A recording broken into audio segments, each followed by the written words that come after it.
Mabadiliko katika sekta ya elimu ni jambo ambalo Rais Uhuru Kenyatta aliweza kulisisitizia na kuhakikisha ya kwamba linaendelea kwa kasi, kwa sababu nia yake ilikuwa ni kuona ya kwamba kila mtoto katika taifa hili la Kenya anapata elimu, na sio elimu tu, kwamba wote wanapata elimu iliyo sawa. Mojawapo ya mipango ambayo Rais Uhuru Kenyatta aliweza kufanya ni kuhakikisha ya kwamba watoto wanaweza kuhama kutoka shule ya msingi hadi shule ya sekondari wote, ile inafahamika kama 100% transition. Kupitia mfumo huu, wengi wa wanafunzi wameweza kujumuika na kuweza kujiunga na shule za upili. Kwa hivi sasa, takriban 90% ya wanafunzi wameweza kujiunga na shule za sekondari, na hili ni jambo la kujivunia. Mpango mmoja ambao umeweza kuhakikisha na pia kufanikisha hii ambayo tumeita 100% transition ni ule udhamini mufadhili wa Elimu Scholarship Program. Elimu Scholarship Program ni mpango ambao umewekwa ili kuhakikisha ya kwamba wanafunzi wanaweza kukidhi mahitaji yao wakiwa shuleni. Mpango huu mzima unasimamia ada ya shule, unasimamia transport, usafiri, inasimamia baadhi ya vifaa ambazo mwanafunzi anahitaji ili kuhakikisha ya kwamba anaweza kusoma vizuri katika shule yake. Kufikia sasa, mpango huu umeweza kufikia takriban sub-county 110, ambao ni 75%, ambao iko katika maeneo mashinani. 25% iliyobaki iko katika na wameweza kufaidika katika mitaa yetu ya mabanda. Mfumo huu mzima wa Elimu Scholarship Program umeweza kufaidi takriban wanafunzi 18,000 kufikia sasa, ikiwa ni shilingi bilioni 8.5 ambazo zimeweza kutekelezwa kupitia mradi huu. Pengine unajiuliza, hizi pesa ambazo zinakwenda katika shule ya msingi na shule ya upili zinatumika vipi? Ningependa nikueleze. Kwa kila mtoto ambaye anasoma shule ya msingi, pesa alizokuwa anapewa ilikuwa ni shilingi 1,020. Pesa hizo zimeweza kuongezeka, na kwa hivi sasa mwanafunzi huo anapewa 1,420. Hii ni katika shule ya msingi. Katika shule ya upili, mwanafunzi alikuwa anapata shilingi 10,625. Kwa hivi sasa mpango huo ama pesa hizo zimeweza kuongezeka, na sasa mwanafunzi anapata shilingi 20,244. Tangu mwaka 2013 ambapo Rais Uhuru Kenyatta aliweza kuchukua hatamu ya uongozi na pia kuweza kuwekeza zaidi katika eneo la sekta ya elimu, shilingi bilioni 104 zimeweza kutolewa katika mpango mzima ama makhsusi wa free primary education. Shilingi 340 bilioni zimeweza kutolewa katika mfumo huo katika masomo ya sekondari. Rais Uhuru Kenyatta hakuachia hapo. Baada ya kuhakikisha kwamba kuna ufadhili wa kutosha katika shule zetu, aliona ilihitaji sasa tuangalie talanta ya watoto wetu, na vile vile pia kuwapa ujuzi wa kiufundi ambao ungeweza kuwasaidia katika maisha yao ya baadaye, ili ikawa hata wao wenyewe wakaweza kujifungulia biashara zao. Nazungumzia nini? Nazungumzia competency based curriculum, mfumo ambao ulizinduliwa na Rais Uhuru Kenyatta ili kuona ya kwamba wanafunzi wanapata mafunzo ambayo yalikuwa ni mbadala, na mafunzo ambayo yangehakikisha ya kwamba wanaweza kujisaidia katika maisha yao ya baadaye. Kwa ujumla, mzazi mwenzangu, elimu imeweza kupewa kipaumbele chini ya uongozi wa Rais Uhuru Kenyatta. Shule zimeweza kuongezeka, mengi yameweza kutekelezwa, vitabu vimeweza kuwekwa sawa ili wanafunzi wakaweza kupata masomo wote kwa usawa. Kwa kweli, Rais Uhuru Kenyatta amejali watoto wetu. Is a key priority for His Excellency President Uhuru Kenyatta. And that is why in his second term, under the Big Four agenda, he put up the pillar of universal healthcare. Now, what you and I know is that accessing health facilities in the country was such a big pain, especially for the local mwananchi. And other than the fact that the facilities were scarce, the price was also quite expensive. So in order to ensure that every person and every citizen is able to access health, good and quality health, the first thing His Excellency did was to ensure that hospitals or other health centers were built in various sections and areas of the country in conjunction with the county governments. In 2013, we had 4,440 hospitals or health facilities. And now we currently have 6,350 health facilities. That is an increase of roughly 1,950 health centers. That means that now health has come closer to the people. This is so especially for the people living in the informal settlements. Why do I say so?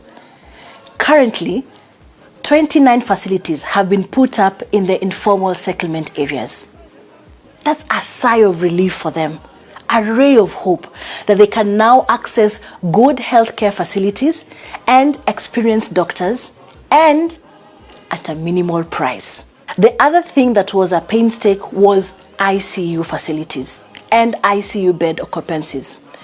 Now, we had 108 beds, ICU beds, in 2013. Now, we have 651 beds for ICU. Do the math on the difference. This is because His Excellency needed to ensure that every Kenyan can access every sector of the hospitals. And these ICU beds are not only a preserve of the elite, but can also be found down in the county governments. The other thing that needed to happen was to ensure that facilities or equipment were also available in order to make the facilities workable and the facilities made sense. Now, dialysis is one of the services that is accessed by many Kenyans, and that used to be a preserve of the few. You either needed to come to a facility where there'd be long queues before one would get their dialysis treatment, or they had to travel long distances in order to access this facility. From 26 machines in 2013, we now have 577 dialysis machines countrywide. To make matters better, this price has also been subsidized. Why? Because of NHIF.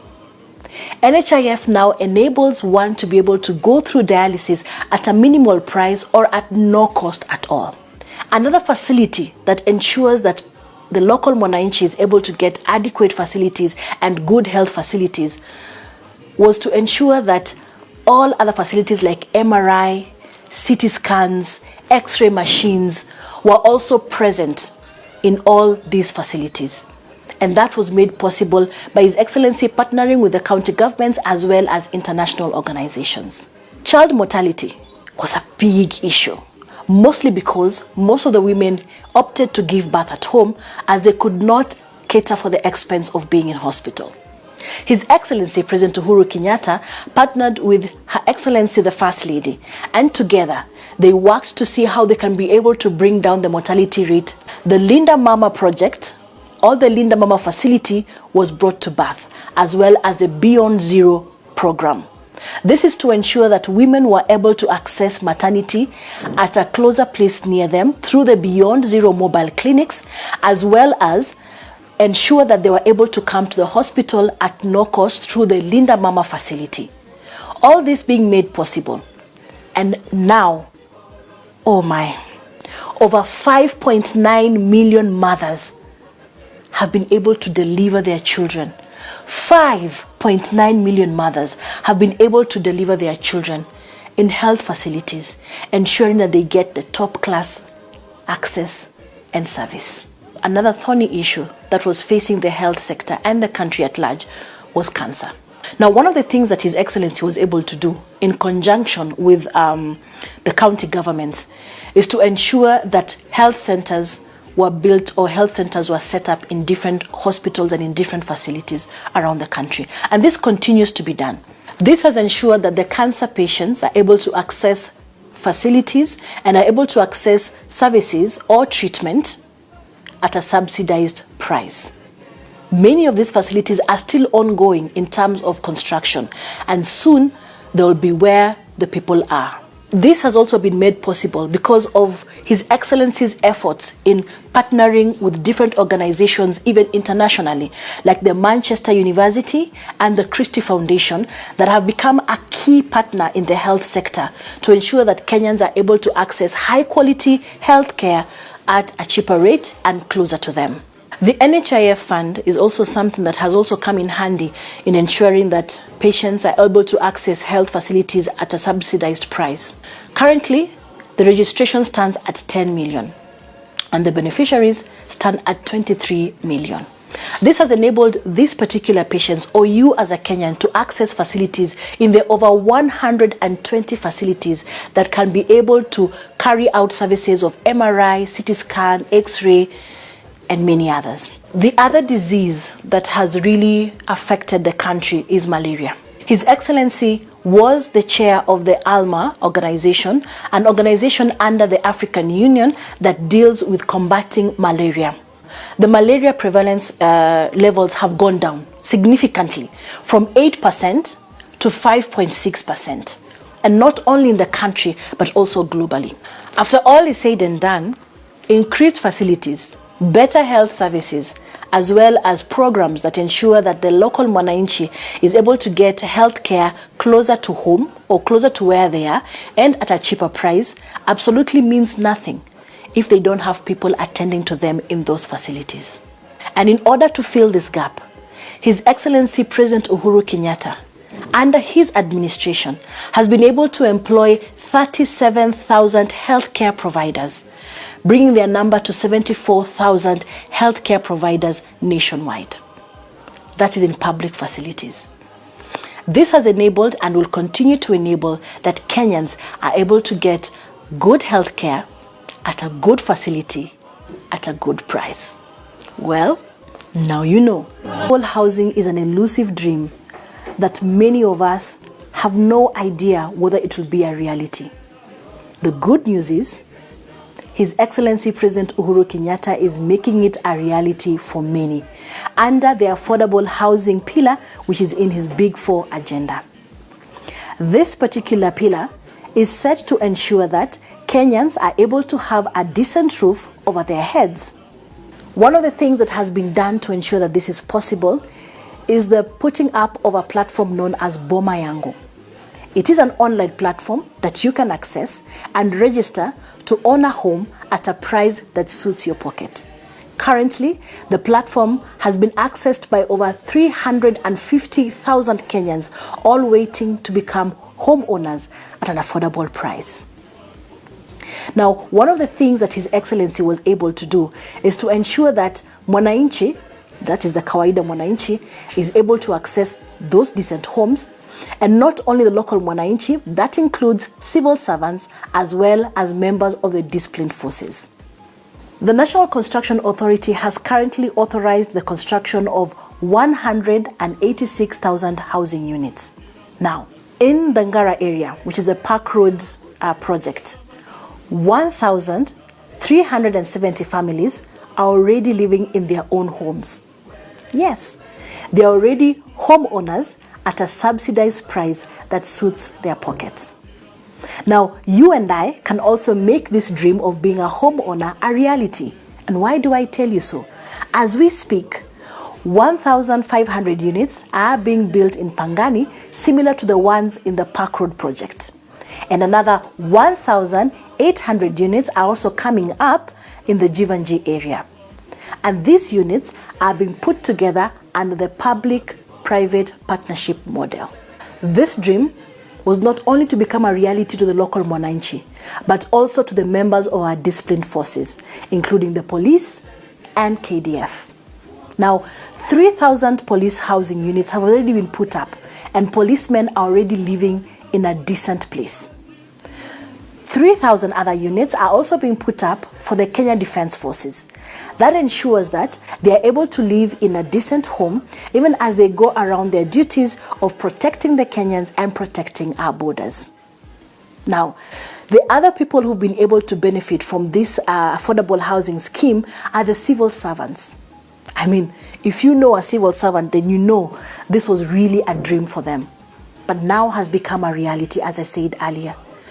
And in counties like Machakos, Kisumu, Kitui, Embu, Mombasa, and Nakuru, civil servants are now homeowners.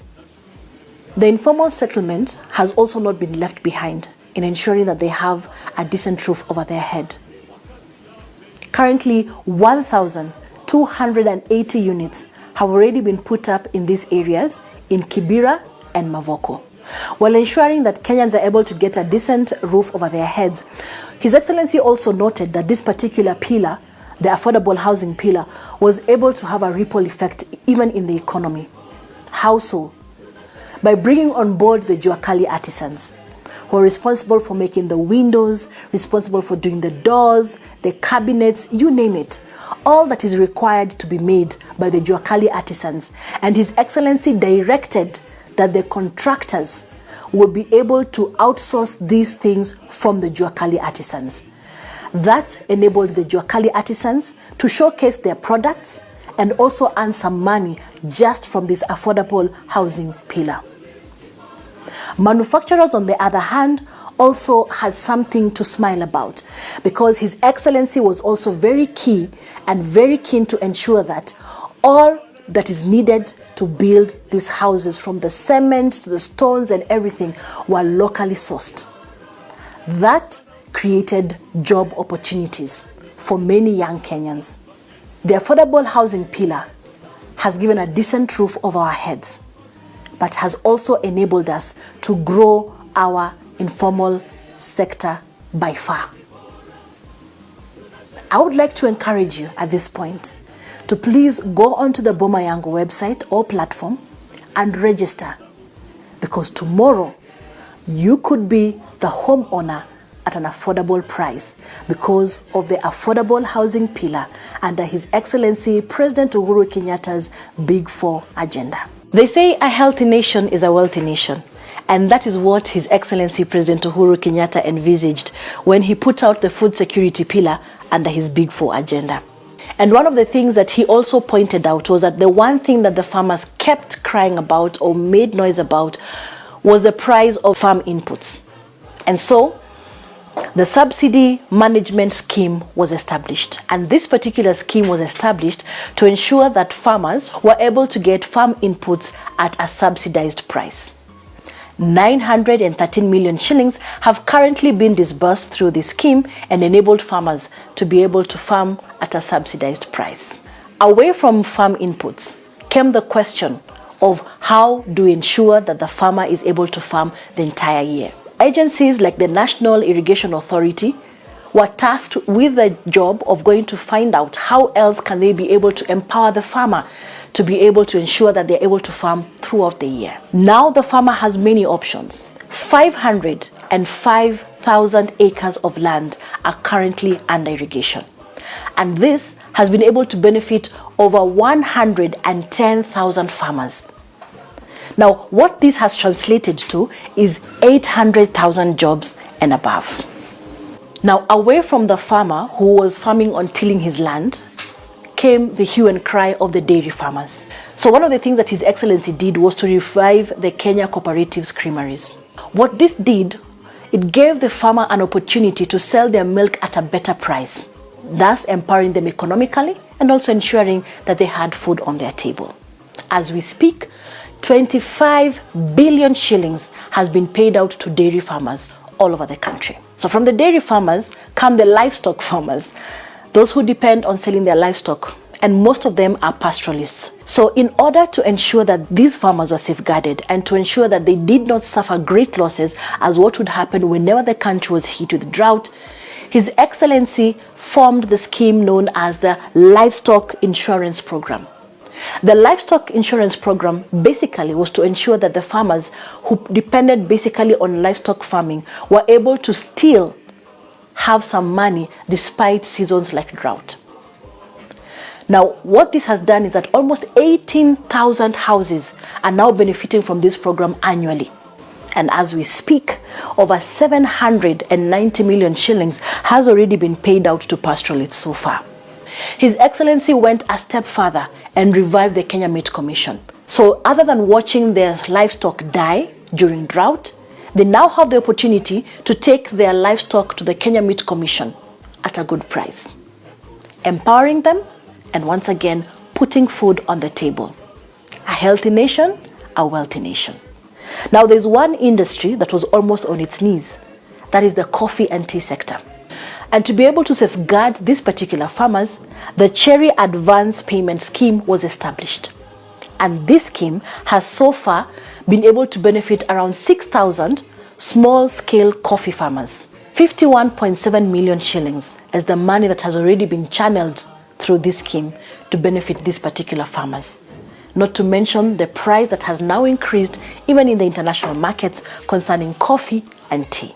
Now we have the farmers basically like rice farmers, whose major issue was where do we sell our produce.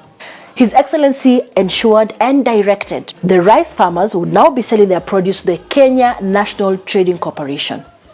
This ensures that they get better prices for their produce. And by the way, I need to let you know one thing, that the Bura irrigation scheme in the Coast Province is also one of the beneficiaries of this particular scheme, as they produce a large amount of rice. Another program that was also set up so as to help farmers and give them support is the Agriculture Sector Development Support Program. Now, this particular program has currently disbursed 44 million shillings, and the great beneficiaries have been the honey farmers. As you know, honey has now become an export produce. Because of the UK-Kenya Trade Pact, now honey will be able to be exported to the UK. So to be able to give them the support that they need, this particular program goes an extra mile to ensure that the farmer is able to know how to do their business, to ensure that they have a quality produce and they are able to find a market for it. And this support goes generally to all farmers in the country. His Excellency has been very intentional in ensuring that farming, or rather food security, is one of the things that continues to be from now and the future. And to be able to do that, he actually ensured the formation of 4K clubs back into our schools. What this does is that it ensures that our young people get the technical know-how on how to work on their farms, on how to be part of agriculture, right from a tender age all the way to when they become older. As he says, His Excellency, a healthy nation is a wealthy nation. Utakubaliana nami ya kwamba maji ni kiungo muhimu katika maisha yetu ya kila siku. Na swala hili halikumpita Rais Uhuru Kenyatta alipochukua hatamu ya uongozi wa taifa hili mnamo mwaka wa 2013. Rais Uhuru Kenyatta alivalia njuga swala hili, na katika kuhakikisha ya kwamba ameweza kuongeza idadi ya watu wanaoweza kupata maji katika majumba yao. Alipochukua hatamu za uongozi, 53% peke yake ndio walikuwa wanapata maji majumbani mwao. Kufikia sasa, asilimia hii imekuwa na kufikia 70%. Ukuaji huu haujakuwa kwa sababu ya bahati, lakini katika kuhakikisha ya kwamba ameweka mikakati na pia ameweza kuelekeza mashirika mbalimbali kuweza kuhakikisha ya kwamba Wakenya wanapata maji majumbani mwao. Baadhi ya wananchi wanaoishi katika mitaa ya mabanda walikuwa wanateseka sana, haswa kuhusiana na swala hili zima la maji. Walikuwa wanapanga foleni ndefu na pia walikuwa wananunua maji kwa bei ghali, na wakati mwingine wasifahamu ikiwa maji haya ni safi ama ni maji machafu. Baada ya kuunda shirika kamili la NMS, yani Nairobi Metropolitan Services, Rais Uhuru Kenyatta aliweza kuelekeza shirika hili kwa ushirikiano na Athi Water kuhakikisha ya kwamba Wakenya katika mitaa hiyo ya mabanda wameweza kupata maji, na si maji tu bali maji safi na maji karibu na wao. Katika kuhakikisha swala hili, jambo ambalo wameweza kulifanya ni kwamba wameweza kuchimba vidimba au ukipenda boreholes katika sehemu mbalimbali katika mitaa hii ya mabanda. Kwa ushirikiano huo, kufikia sasa wameweza kuchimba boreholes 193 katika maeneo ama sub-county 17 hapa jijini Nairobi. Hili limehakikisha ya kwamba wenyeji katika maeneo hayo wameweza kupata maji safi, maji karibu na wao na kwa bure kabisa. Nazungumzia lipi? Kitambo wenyeji hawa walikuwa wanahangaika sana, lakini sasa wamewekewa maeneo mbalimbali ambayo wameweza kuweka ili kuhakikisha ya kwamba maji yanakuwa safi, ambavyo wanaita viosk. Na viosk hivi haviko chini vya mtu yoyote isipokuwa wenyeji wa eneo ambapo kioski hicho kimeweza kuwekwa. Kwa hivyo wao wenyewe kama jamii, kama jumuiya, wanaweza kuhakikisha ya kwamba maji yao yanalindwa na kuhakikisha ya kwamba pia kila mmoja anaweza kupata maji kwa kujitosheleza. Lingine ambalo limeweza kufanywa ni zaidi, pia wameweza kuhakikisha ya kwamba wanaweka mifereji pia katika maeneo mbalimbali. Mitaa ambayo kwa kweli imeweza kufaidika ni kama mtaa ule wa Mukuru kwa Njenga, Mukuru kwa Ruben, Kibira, Dandora na maeneo mengine mengi. Taswira kamili imebadilika katika maeneo hayo. Hali ya afya imeweza kuongezeka zaidi kupitia shirika hilo la NMS ikiwa imeshirikiana na Athi Water. Na kwa hivi sasa watu milioni 2, zaidi ya milioni 2 nikisema, wameweza kupata maji safi na wanaendelea kupata maji safi. Mpango huu haujakamilika, unaendelea. Kwa hivyo kufikia wakati ambapo Rais Uhuru Kenyatta atakuwa anamaliza hatamu yake ya urais, zaidi watakuwa pia wameweza kuunganishwa ili kuhakikisha kwamba wanapata maji yao ya kila siku. Na maji si maji tu, bali maji safi. Manake Rais Uhuru Kenyatta anaamini ya kwamba maji ni uhai na maji safi ni afya kwa watu wake.